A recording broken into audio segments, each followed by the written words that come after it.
할렐루야! 성경 읽는 부모학교 오신 여러분 환영합니다. 오늘은 부활주일입니다. 여러분, 기독교에서 가장 큰 절기는 부활주일입니다.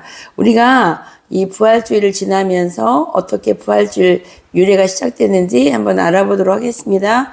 유대인들은 음력을 썼습니다. 그래서 초대교회 사람들은 안식일날 예배를 드리기도 하고 주일날 예배를 드리기도 하고 혼용된 상태에서 초대교회 300년이 지나갔습니다. 그런데 AD 325년 니케아 공회의에서 이제 부활주일을 정한 날이 음력으로 춘분이라는 것은 밤과 낮이 똑같아지는 춘분 이후에 첫 보름달이 지나고 그 다음 주일을 부활주일로 통일해서 지키자 이렇게 해서 이제 부활주일 통일돼서 지키게 되었습니다.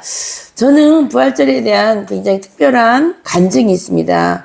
저희 시어머님은 젊어서 혼자 되시고 제가 이제 연애해서 결혼했을 때 저희 어머님 잠깐 1년 정도 뵌 적이 있거든요. 근데 뵐 때마다 우리 어머니는 정말 예수님을 신랑처럼 그렇게 섬기고 살았던 가장 아름다운 신앙인으로 제가 우리 어머니를 보았습니다. 근데 그 어머니가 어렵게 사시다가 이제 돌아가시게 되었는데 언제 돌아가셨냐?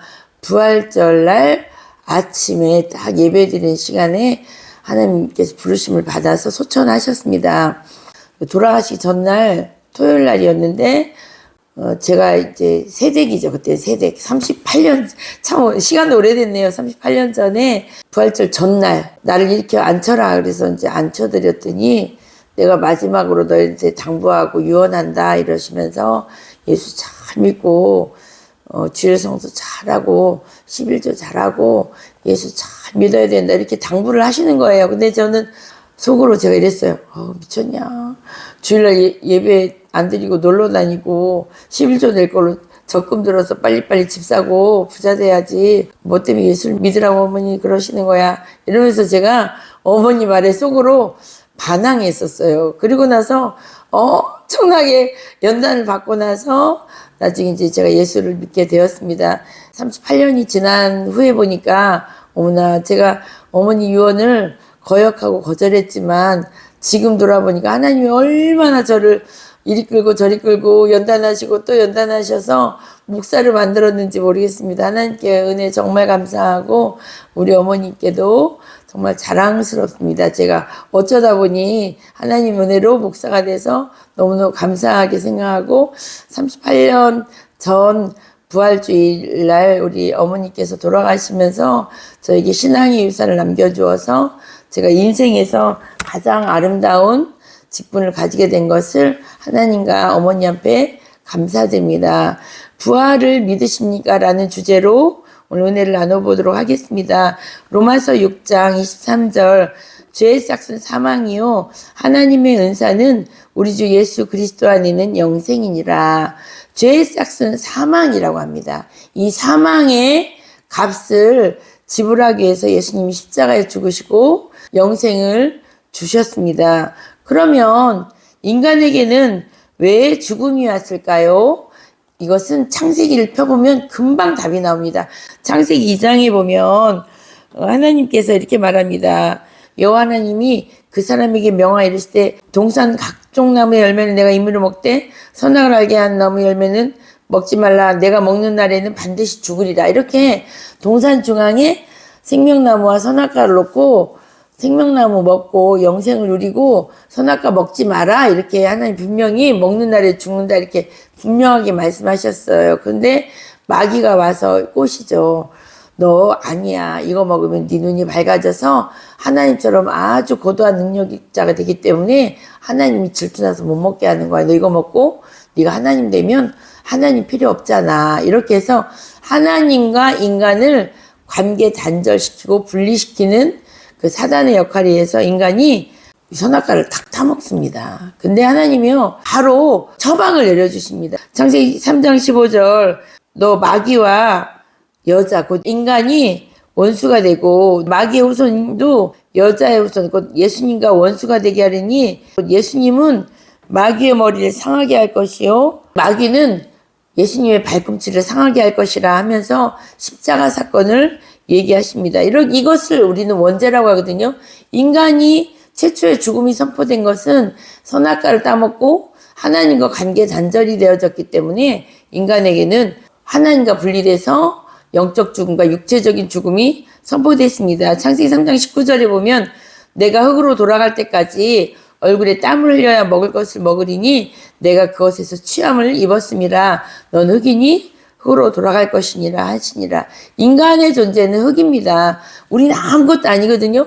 아무것도 아닌 우리 인간에게 하나님이 생명을 선물로 주셨으면 생명나무 과일 따먹고 영생하면 되는데 갑자기 마귀처럼 교만이 들어와서 우리가 선악과를 따먹고 우리에게 죽음이 선포됐다 이렇게 얘기합니다. 이것을 원죄라고 하죠. 인간에게는 원죄뿐만 아니라 자범죄도 있습니다. 마가복음 9장 43절에 보면 이런 말이 나옵니다. 만일 내 손이 너를 범죄하게 만들거든 찍어버리라. 장애인으로 영생에 들어가는 것이 두 손을 가지고 꺼지지 않는 불에 들어가는 것보다 나으니라. 만일 내 발이 너를 범죄하거든 찍어버리라. 다리 저는 자로 영생에 들어가는 것이 두 발을 가지고 지옥에 던져지는 것보다 나으리라. 만일 내 눈이 범죄하게 하거든 빼어버리라. 한 눈으로 하나님의 나라에 들어가는 것이 두 눈을 가지고 지옥에 던져지는 것보다 나으니라. 아멘. 우리는 원죄뿐만 아니라 자범죄 때문에 지옥에 갈 수 있습니다. 간다고 성경이 분명히 단정적으로 말씀하십니다. 그래서 하나님과 우리 인간 사이의 관계 깨어지고 단절되었기 때문에 우리에게 죽음이 왔고 저주가 왔고 마귀의 자녀되고 죽음이 심판받는데 하나님과 원수된 우리 인간들을 위해서 예수님을 화목 제물로 보내주셨습니다. 로마서 3장 25절에 보면 이 예수를 하나님이 그의 피로써 믿음으로 말미암는 화목 제물로 세우셨으니 이는 하나님께서 길이 참으시는 중에 전에 지은 죄를 관가하심으로 자기 의로우심을 나타내려 하심이라. 하나님께서는 피로써 예수 피로써 우리에게 화목제물을 삼아주셨다는 거. 우리는 하나님과 원수, 마귀 편에 들었기 때문에 우리 마귀 자녀이기 때문에 우리는 하나님과 원수되었거든요. 그 원수된 것을 해결하시기 위해서 하나님이 길이 참으시는 중에 창세 이후로 우리를 길이 참으셨다는 거예요. 길이 참으시는 중에 우리의 지은 죄를 간과 통과시켰다는 거예요. 못 본 척 해주신다는 거예요. 용서하신다는 거예요. 그러면서 우리를 사랑하시는 걸 나타내시려고 우리가 지은 자범죄, 원죄를 다 못 본 척 통과시켜 주신다고 말씀하십니다. 그래서 우리가 예수 믿으면 죄 용서와 부활의 영광이 찾아옵니다. 고린도 15장 20절입니다. 그러나 이제 그리스도께서 죽은 자 가운데서 다시 살아나사 잠자는 자들의 첫 열매가 되게 하셨도다. 이렇게 말씀하시거든요. 예수님이 죽은 자 가운데서 다시 살아나시고 잠자는 자들의 첫 열매가 되셨다. 이렇게 말합니다. 고린도전서 15장 20절에 그러나 이제 그리스도께서 죽은 자 가운데서 다시 살아나사 잠자는 자들의 첫 열매가 되셨도다. 이렇게 말씀하십니다. 첫 열매가 되셨다는 것은 예수님이 제일 먼저 부활의 영광을 누리신 후에 모든 죽은 자들이 나중에 부활의 영광에 참여할 수 있다. 이렇게 말씀하시는 것이죠. 21절입니다. 사망이 한 사람으로 말미암았으니 죽은 자의 부활도 한 사람으로 말미암는도다. 22절.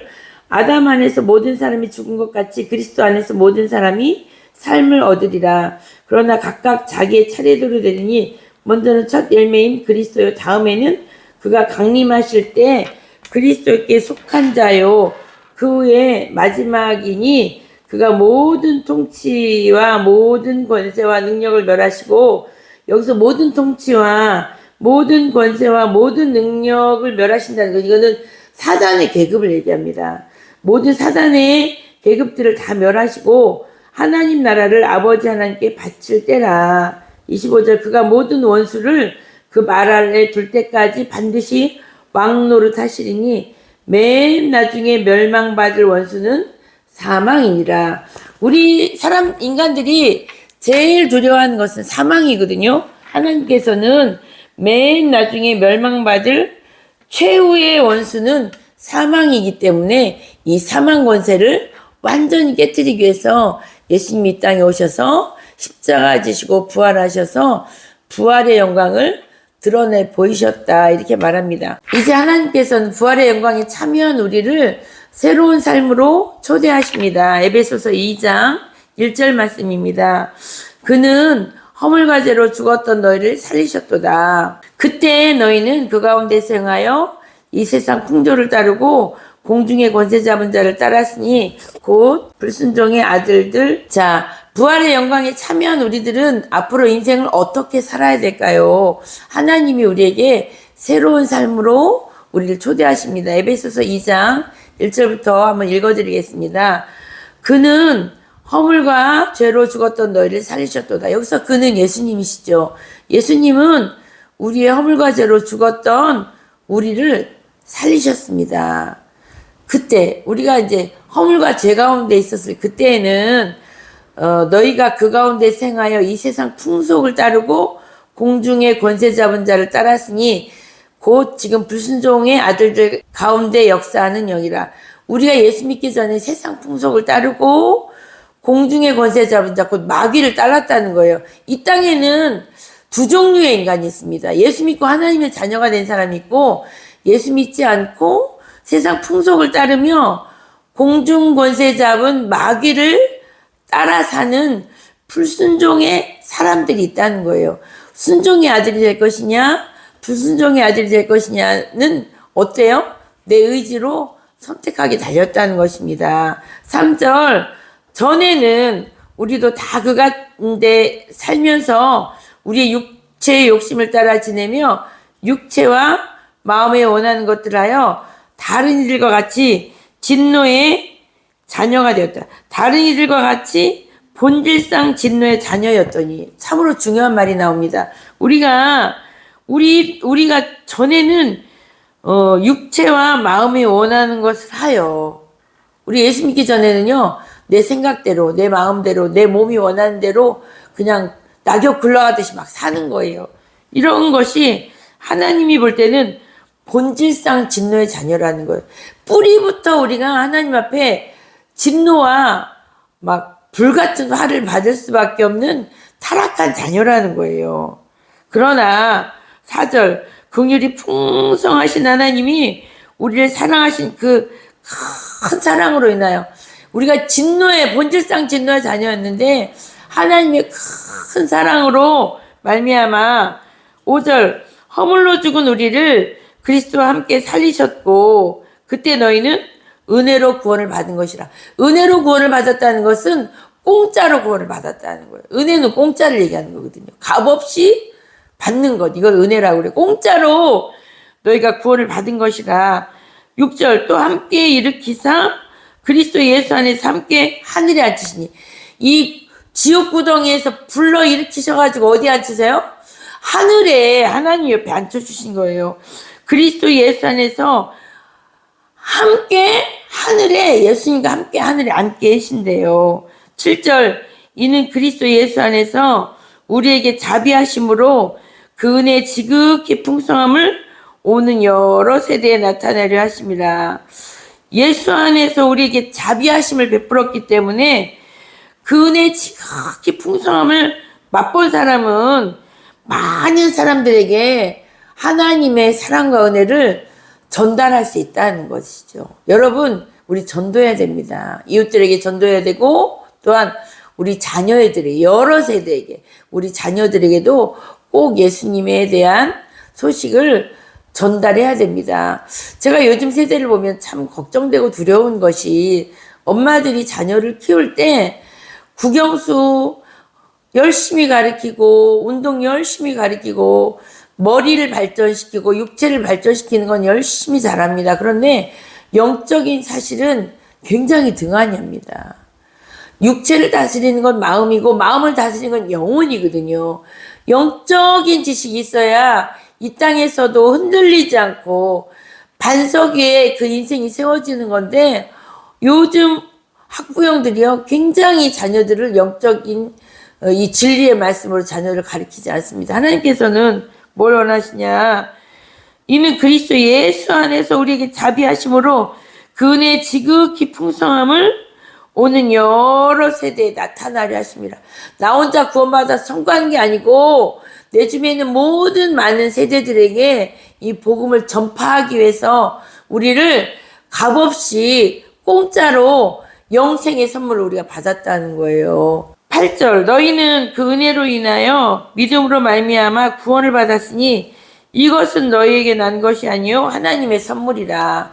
하나님의 은혜로 공짜로 구원을 받은 것은 하나님의 선물이래요. 우리가 만약에 죄 용서 받고 영생을 선물로 받고 천국에 가는 이 놀라운 축복을 돈으로 살려면 얼마를 주면 살 수 있을까요? 예, 우리 돈으로 이거 살 수 없습니다. 돈으로 환산할 수 없는 가치이기 때문에 하나님이 선물을 주셨다는 거예요. 우리가 이 땅에 살면서요, 돈으로 살 수 있는 것은요, 사실은 굉장히 가치가 무가치한 거예요. 근데 우리가 생명을 공짜로 받았죠. 우리가 날마다 숨쉬는 공기 공짜로 받죠. 우리가 먹는 물 공짜로 받죠. 이 유구한 산천초목 다 우리가 공짜로 받는 거잖아요.